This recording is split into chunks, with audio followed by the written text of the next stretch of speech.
जितना शरीयत मैं जानता हूँ वो ये है कि अल्लाह के नाम पर लिए गए पैसे या चंदे से अर्जित भूमि या कोई भी संपत्ति शरन वक्फ होगी।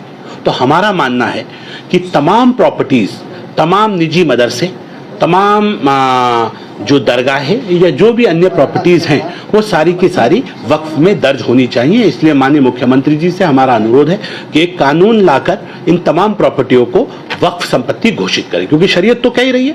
और मेरा अनुरोध है उलमाए हक से कि वो भी आगे आएं, और क्योंकि संपत्ति वक्फ की शरीयत भी ये कहती है वो संपत्ति वक्फ की होगी, उन्हें आगे आना चाहिए और अपनी संपत्तियों को वक्फ में दर्ज कराना चाहिए। निजी संस्थान ये कहें कि धर्म का व्यवसायीकरण जो एक तरह से चल रहा है उसके ऊपर लगाम लगनी चाहिए, और देवभूमि उत्तराखंड में इस धर्म के व्यवसायीकरण के लिए अब कोई स्थान नहीं है। इसलिए युवा मुख्यमंत्री से हमारा अनुरोध है कि इस तमाम प्रॉपर्टी के ऊपर को सरकार अपने अधीन में लेते हुए वक्फ बोर्ड में दर्ज कराए, क्योंकि वक्फ के बारे में कहावत है once a Waqf always a वक्फ। ये प्रॉपर्टी बिकेगी नहीं। आवाम जिसके लिए चंदा देता है वो सिर्फ इसलिए होता है कि वो समाज के काम आ सके, वो उस प्रॉपर्टी का यूज समाज के हित में किया जा सके। लेकिन कई बार हम ये देखने में आया है कि मदरसे इसलिए खुल जाते हैं कि हर आदमी को लगता है कि नहीं, प्रॉपर्टी कम से कम वो मेरे नाम पे, अपने नाम पे उसका स्वामित्व करा लेते हैं, वो निजी मदरसा के नाम पे वो चलाते रहते हैं, उसका रखरखाव उनकी अपनी जिम्मेदारी होती है। लेकिन जब जैसे ही आप इनके ऊपर एक लगाम लगाएंगे तो मुझे लगता है कि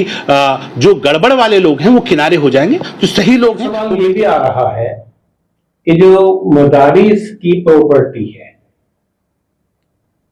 अगर ये मदरसे बंद होते हैं तो उसका क्या होगा, उसका असल हकदार कौन है?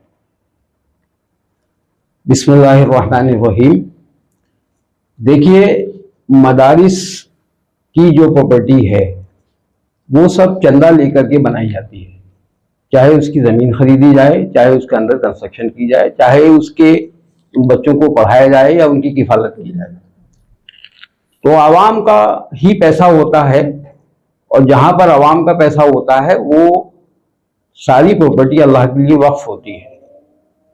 अगर शरई मदरसा है या शरई मस्जिद है तो उसके लिए ये शर्त है, हमारी इस्लाम की जो शर्त है वो ये है कि वो अल्लाह के लिए वक्फ होनी चाहिए। तो जो चीज़ वक्फ होती है उसका तो मालिक अल्लाह होता है भाई, उसका तो कोई मालिक नहीं होता है।